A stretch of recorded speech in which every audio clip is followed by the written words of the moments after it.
शिवजी की एक रात में सब कुछ बदल देने वाली चमत्कारी कथा। भारत की पावन धरती पर ऐसे असंख्य चमत्कार हुए हैं जो ये सिद्ध करते हैं कि यदि किसी पर भोलेनाथ की कृपा हो जाए तो एक ही रात में उसका जीवन बदल सकता है। भगवान शिव को आशुतोष कहा जाता है, अर्थात जो बहुत ही शीघ्र प्रसन्न हो जाते हैं। वे भक्त के मन की सच्ची भावना को तुरंत पढ़ लेते हैं और बिना अधिक विधि विधान के ही उसके दुखों का अंत कर देते हैं। आज की यह कथा ऐसी ही है, एक गरीब, परेशान और टूटी हुई जिंदगी जी रहे व्यक्ति की, जिसके जीवन की दिशा एक ही रात में बदल गई। कथा का प्रारंभ काशी के पास एक छोटा सा गांव था। उसी गांव में एक युवक रहता था जिसका नाम था धनेश। उम्र लगभग 28 वर्ष, पर जीवन में संघर्ष बहुत। पिता का देहांत बचपन में ही हो गया था, माँ बीमार रहती थी और घर में आमदनी का कोई साधन न था। वह दिन भर दूसरों के खेतों में मजदूरी करता, पर उस पर भी उसे बहुत कम मजदूरी मिलती। धनेश का मन हमेशा दुखी रहता था। जीवन में कोई संबल नहीं, कोई सहारा नहीं। माँ की दवाइयों का खर्च, घर का खर्च और ऊपर से कर्ज का बोझ, सबने उसके मन को अंदर तक तोड़ दिया था। गांव वाले कहते, अरे धनेश, भगवान भरोसे छोड़ दो, सब ठीक होगा। पर धनेश के मन में एक ही प्रश्न था, भगवान मुझे कब देखेंगे। शिवरात्रि की पूर्व संध्या। एक दिन गांव में घोषणा हुई कि अगली रात महाशिवरात्रि है। सब लोग मंदिर की सजावट में लग गए, भजन कीर्तन की तैयारी होने लगी। पर धनेश के हृदय में कोई उत्साह नहीं था। उसने सोचा, जब भगवान ने मेरी सुननी ही नहीं है तो पूजा करने का क्या लाभ। लेकिन उसकी माँ ने कहा, बेटा, भोलेनाथ किसी का दिल कभी नहीं तोड़ते। तुम बस एक बार सच्चे मन से उन्हें पुकार कर तो देखो। माँ की बात सुनकर धनेश का मन पसीज गया। उसने तय किया कि वह शिवरात्रि की रात शिव जी के मंदिर में जाकर कुछ समय ध्यान लगाएगा, शायद उसे मानसिक शांति मिल जाए। रात का समय, मंदिर का अद्भुत वातावरण। शिवरात्रि की रात जब वह मंदिर पहुंचा तो वातावरण मन को मोह लेने वाला था। मंदिर में घंटियों की ध्वनि, ढोल नगाड़े, मंत्रोच्चार, बनी बनाई माला, बिल्वपत्र और दियों की रोशनी से पूरा परिसर दिव्य लग रहा था। लेकिन धनेश एक कोने में चुपचाप बैठ गया। उसने न कोई माला ली, न प्रसाद, बस गंभीर मुद्रा में शिवलिंग को देखता रहा। थोड़ी देर बाद मंदिर खाली होने लगा। लोग जल चढ़ाकर अपने घर लौटने लगे, पर धनेश को नींद नहीं आ रही थी। वह वहीं बैठा रहा और भोलेनाथ से मन की बात कहने लगा। हे शिव शंकर, मैंने जीवन में कभी किसी का बुरा नहीं किया। हमेशा मेहनत की, पर हर कदम पर निराशा मिली। माँ बीमार है, घर टूट रहा है, कर्ज चढ़ा है। हे भोलेनाथ, क्या मेरी पुकार सुनने वाला कोई नहीं?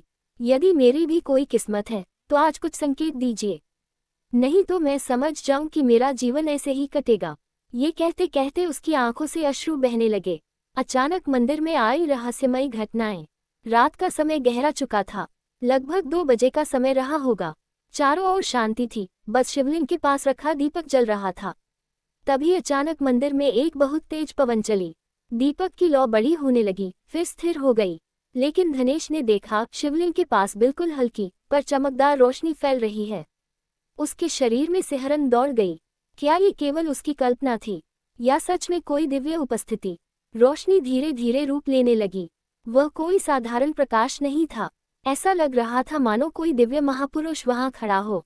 फिर एक मधुर, शांत और अत्यंत करुणामय आवाज आई, वत्स, भय मत करो, तुम्हारी पुकार सुनी गई है। धनेश कांप गया। वह समझ गया कि यह कोई साधारण दृश्य नहीं है। उसने हाथ जोड़ते हुए कहा, भगवान, मैं बहुत दुखी हूँ, क्या सच में आप ही मेरे सामने हैं? आवाज आए, मैं वही हूँ जिसे तुमने पूरे सच्चे मन से पुकारा। मैं आशुतोष हूँ, शीघ्र प्रसन्न होने वाला। तुमने आज मन से पुकारा और मैं आ गया।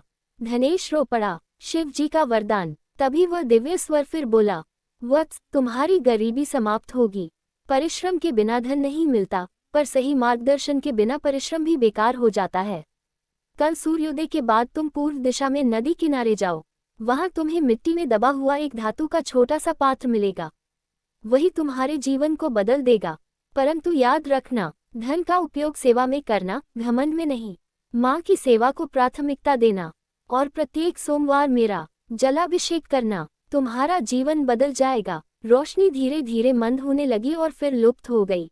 मंदिर फिर सामान्य हो गया, लेकिन धनेश की दुनिया बदल चुकी थी। भोर का समय, निर्णय की घड़ी। सुबह होते ही वह नदी किनारे पहुंचा। उसे मन में संशय भी था, क्या सच में मुझे कुछ मिलेगा या मैं भ्रम में जी रहा हूँ? परंतु जैसे ही उसने शिवजी द्वारा बताई गई जगह पर खुदाई शुरू की, कुछ ही गहराई पर उसे एक तांबे का प्राचीन पात्र मिला। पात्र भारी था और सुनहरी आभा दे रहा था। उसने खोला तो हैरान रह गया। पात्र सोने के छोटे छोटे सिक्कों, रत्नों और 2 दस्तावेजों से भरा था। दस्तावेजों में लिखा हुआ था कि उसके पूर्वजों की कुछ जमीनें थीं जिन्हें किसी कारणवश छिपाकर रख दिया गया था। उसी पात्र में पूर्वजों का एक पत्र भी रखा था। जो संत हृदय का होगा, शिव कृपा से वही इस पात्र को पाएगा। धनेश को समझ आ गया कि उसकी पुकार असल में बहुत समय बाद सुनी गई है। जीवन की दिशा बदलना। सिक्कों और रत्नों को उसने बाजार में बेचा और उससे आई धनराशि से मां का इलाज करवाया, अपना टूटा हुआ घर ठीक करवाया। जो कर्ज उस पर चढ़ा था वह चुका दिया। जमीन के दस्तावेजों के सहारे अपनी पुश्तैनी जमीन वापस ली। धीरे धीरे वह आर्थिक रूप से सक्षम हो गया। लेकिन उसने शिव जी की बात नहीं भूली। हर सोमवार मंदिर जाकर जलाभिषेक करता, गरीबों को भोजन कराता और निराश लोगों की मदद करता। गांव में चर्चा फैल गई। लोग कहते, धनेश के भाग्य में चमत्कार लिखा था। शिवजी की कृपा हो तो एक रात में जीवन बदल जाता है। सच्ची भक्ति कभी व्यर्थ नहीं जाती। धनेश ने कभी घमंड नहीं किया। उसके जीवन का उद्देश्य अब दूसरों की सेवा करना था। कथा का संदेश नैतिक शिक्षा।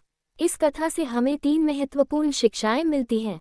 1. सच्ची भक्ति कभी निष्फल नहीं जाती। जब मन वास्तव में टूट जाता है, तब की गई प्रार्थना सबसे प्रभावशाली होती है।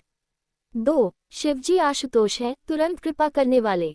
वह दिखावे या धन से प्रसन्न नहीं होते, वे केवल भाव देखते हैं। 3. चमत्कार तभी होता है जब मन साफ और निश्चय दृढ़ हो। भगवान राह दिखाते हैं, पर कदम मनुष्य को स्वयं उठाने पड़ते हैं। अंतिम सत्य। आज भी लोग कहते हैं कि शिवरात्रि की वह रात साधारण रात नहीं थी।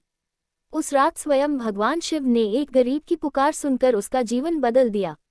और यह भी सत्य है कि जब कोई शिव भक्त सच्चे मन से हर हर महादेव कहकर पुकारता है, तो उसका जीवन बदलने में एक पल भी नहीं लगता। हर हर महादेव।